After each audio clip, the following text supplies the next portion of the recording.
So you have your oracle card is the gorilla, which is peace. And I love this card. This is seeking or negotiating peace. It's a position of strength, not weakness. So choose peace rather than war, regardless of the situation. So if it's an ex, if it's a family member, if it's a friend, somebody pissing you off, somebody has done you wrong, you've done them wrong, whichever direction this goes, or both ways, the gorilla is talking about now is the time of peace. And I love this card because just looking at it, when I got the deck and, I go through the cards and I welcome them and whatnot. And just looking at this card, I immediately felt that sense of peace of letting things go, letting the negativity go, letting the negative vibe go, harnessing the good and bringing forward, new beginnings, new starts, kind of a line in the sand. No more fighting, no more arguing, no more judging. The first card you have coming into the month is the Five of Swords. Now, this is defeat. This is a Pyrrhic victory or some sort of dishonor. So this is probably the reason for the gorilla, for the peace, because the Five of Swords talks about that defeat. It talks about feeling as though you're at a loss because something you thought that is not, or something that, smelled like a rose, ended up, smelling sour. You get my point. The Five of Swords is, somebody telling you what they thought you wanted to hear and then nothing came to fruition on it, or it became kind of a laughing stock for some of you. For some reason, they're telling me not laughing stock in a bad, that's never good to be a laughing stock, but basically, somebody who decided like I'm gonna do me and I'm the grass is greener or and you thought that this was going somewhere grandiose, or maybe even just, hey, this is somebody that I'm gonna have in my life for a little bit, or you get my point. Again, something here that didn't size up to what your expectations were. And the hardest part about it, Gemini, is the fact that your expectations weren't off point. It wasn't like they were over excessive or non-achievable or something that wasn't obtainable. So you weren't asking for too much in essence, and yet there was still some sort of disappointment. The next card you have is how you're feeling coming into the month. And you have the Chariot card. The Chariot card is Cancer's card, but this is saying that things will go on. This is talking about, the Chariot eventually gets to its stop where there's a welcoming party and people are very happy to see this Chariot because there's success all around them, counting the blessings of what we already have. The Chariot card talks about self-identification, but also knowing the path that you're going on. So, okay, screw this part right here, the Five of Swords. All right, so somebody did you wrong, or you did them wrong. Again, cross watchers, this can be reversed, but somebody was wronged here, or situation didn't go as planned, or I almost feel as though you feel foolish a little bit, Gemini, in believing something somebody once said to you. And this may be, 5 months ago, it could be a year ago, but some of you may be thoroughly over it, but you're still having a hard time relinquishing the fact that it's like I fell for it type feeling, right? But the Chariot's saying, screw it. I'm going on. Like, are you kidding me? Nothing's going to stop my Chariot. I can drive this Chariot to the end of the earth by myself. I don't need anybody to be on this Chariot with me. When the right person comes along, or when I feel the want towards somebody, then that is a different story. But the Chariot comes to, at the end, a celebration of victory. So above all, there will be peace coming towards you. The next card you have is your distant past over the past 5-10 years. Could be throughout your childhood, and you have the Six of Wands. This is what I'm talking about. There's a victory coming here for you, Gemini. And this isn't a victory of screw you and you get what you deserve and I hope they cheat on you, that song, or like, I hope you get yours. That's not what this is about. This is about you recognizing, well, you know what? I thought it was a duck. It quacked like a duck. It walked like a duck. It had a beak like a duck, or a bill like a duck, whatever you want to say. And it was a duck.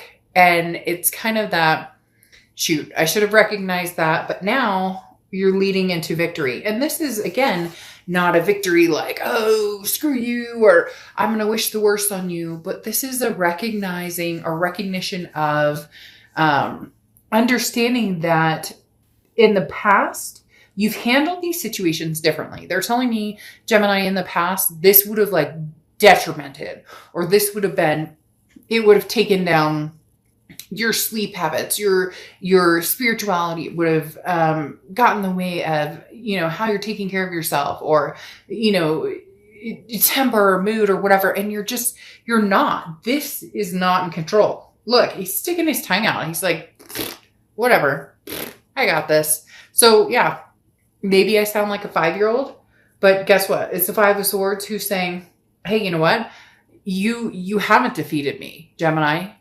Even if this card is coming up, you're victorious in the end. There is no defeat. You've been here. You've done this. You've seen this. And for some of you, you called bullshit before it even happened. The next card you have is your immediate past. So over the next few months, or over the past few months, and you have the 7 of Pentacles. You weighed this situation out. You knew it may not be exactly what you were looking for, or what you were thinking it would be. You knew this. So you did pros and cons. And the biggest thing here is you went, here are the pros, here are the cons. And the worst case scenario is I get entrapped into something that I've been through, and yet it gets easier. There's that song. I can't sing it or say it or whatever for copyright issues. But there's a song in particular that I love that talks about like, the more this happens, the more hurt I've been through, or the more breakups or whatever, the easier it gets. And that's where you come in here, Gemini. Oh, they pulled a fast one? Fuck, you knew it was coming. Here's the Chariot. You're going to ride off in the Chariot into sunset of victory and happiness. You weighed, again, your options, and you chose an option that may or may not have been victorious. In the end, it doesn't matter, because you will be victorious regardless of whether this went in the direction you wanted it to or not. And this could be old love. It could be new love. It could be, somebody you're presently trying to see. Maybe it just didn't go your way, but you were already in cautious presence of the situation. The next card you have is your distant future. So over the next few months, you have the Emperor, which is Aries card. So you could be dealing with an Aries or have Aries placements in your chart. I love the Emperor for you. It's traditional. It's stability. It's something that it's somebody or some situation. Again, it could be family, friend, but potentially more along the lines of lovers or love. But the Emperor I love because this is talking about you finally deciding your self-worth and then saying, I deserve the Emperor. Male or female, I don't apply sex to the cards ever. But literally the Emperor is saying, I respect myself. Therefore, I deserve respect. And the Emperor is saying, you'll get that respect that you deserve. This is you showing up community-wise saying, hey, you want to shake my hand and you want to get along? Fine, great. Let's do it. You don't? More power to you. Walk away. But you have a presence now, Gemini. There's a presence here in, a lot of people's lives where you're finally like in control with this Emperor saying, you like me? Great. You don't like me? By all means, I wish you nothing but peace. Peace out, man. Right? Peace out, lady. Right? Whether it's lovers, friends, families, you're coming to the grindstone of you're on this chariot, you're moving very fast, and you're done with the BS or the games or the second guessing or the worrying about what everybody else thinks. You haven't been doing that for a while, and it's starting to feel really good to understand your self-worth and your respect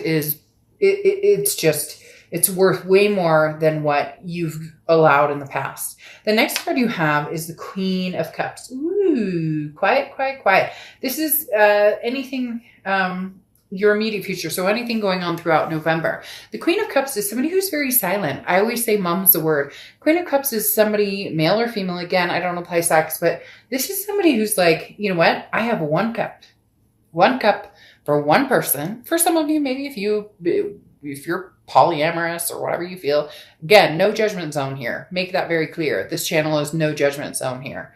But the Queen of Cups talks about, I am not putting myself on display. I'm not posting on social media who I love, what I'm doing, where I'm going, everything I'm eating, where I'm hiking. Like, this is you saying, come find me. Put the work into finding me, whether it's present, past, future. Put the work into me. Somebody is like right here, Gemini, with you. Crazy, crazy, crazy. Somebody is totally right here with you because somebody just showed up and gave me the major, major, major chills. So somebody is right here with you saying, look, I'm very interested, Gemini. I'm very interested in, who you are and what you represent, whether it's past, present, or future. But this is where you say, unfortunately, not unfortunately, it's true to course. They need to work for it. And so many times in the past, you've given that away for free. And I'm not saying that, people have to worship the ground you walk on, but freaking, you don't remember that I'm allergic to peanuts? You get my point. This is you saying, if you want my attention, I'm not this open book right now. Eventually I will. I'll open up. And Gemini, you're the lover's card. That's what, your sign represents, the lover's card, or the lover's card represents Gemini, however you want to look at it. But this is saying to get to that place takes devotion and takes time and takes initiative. The next card you have is the Knight of Pentacles. Hard work, cautious. So this is you saying, look, I've got a lot going on right now. So my main focus is on my family, my fur babies, my friends, people who mean a lot to me. Those are the people I'm focusing on. Those are the things, work, family. Those are the things that I'm focusing on the most. I will reciprocate energy to somebody who wants my time and attention, but I need to see that. And there's nothing wrong with that. People always feel like if they say, hey, and they text you, hello, like you're supposed to jump for joy and give them a cookie and be like, you texted me, hello? Holy shit. He texted me, hello. She texted me. Can you believe this? This must be, give me a break. Pick up the phone, have a conversation. You get my drift. This is going to be somebody who is very attentive, and you're going to proceed with caution, but you are going to proceed. Again, whether it's past, present, or future, there's not a lot of inclinations of past, present, or future. The Five of Swords a little bit makes me, we'll see what the rest of the cards have to say. The Five of Swords makes me feel a little bit like this is somebody from the past, just because it feels like been there, done that. We played this game before. Now, the Page of Swords is messages coming through. Somebody has a message for you, or somebody's interested in having conversation with you. This is how you're going to feel throughout the month. Now, the Page of Swords is also seeking the truth. So again, this may imply more of a past type energy, especially with the, truth of seeking what's out there. Look, the Page of Swords says you already have the answers to what you're wondering. You already know. You may be not fooling yourself. Okay, I don't want to say that. But the Page of Swords is kind of like, what are you looking for, Gemini? It's right in front of your face. They made it obvious exactly who they are. They've made it obvious exactly what they bring to the table and exactly what they want from you. Is that what you're interested in? Is that what you're looking for? And what do you bring to the table, vice versa? Let's say there were mistakes that happened, or indiscretions, or commitment. That's when the decision needs to be more of a, you already know, Gemini, like this, there's no aha moment here. It's been in front of your face. Now, how do you proceed with that? With caution. The next card you have is your hopes and fears for the outcome. And you have the Four of Cups. The Four of Cups is feeling like wasted time. Now, this is hopes and fears, so this is internal, but your hope and fear is, or technically your fear is, am I wasting my time? Has this ship already sailed? Because at the end of the day, the Four of Cups talks about apathy. It talks about taken for granted. So the one thing here is this Five of Swords represents what you're not wanting to go through again. You're coming into this month with this energy, which either means they have done it, you feel it's coming, or they're trying to get your attention and you're not interested because You don't want to play that energy. You don't want to be taken for granted. You know what that feels like. It doesn't feel good. So you're not entertaining that. The next card you have is your outcome for the month. And you have the Ace of Wands. Yeah. I mean, this is passion. This is, well, it could be fertility. So some of you could be pregnant or wanting to get pregnant or wanting to have babies. You know, you could be a man wanting to meet somebody to have children with or adopt children with, or a woman who wants to, you know, give birth and have that, maternal, paternal type energy. But the Ace of Wands is very much that creativity, that versatility, that acceptance, if you will. It's an inspirational energy. It's a beginning spark, and it's an illumination. So something there's an enlightening energy here with the Ace of Wands.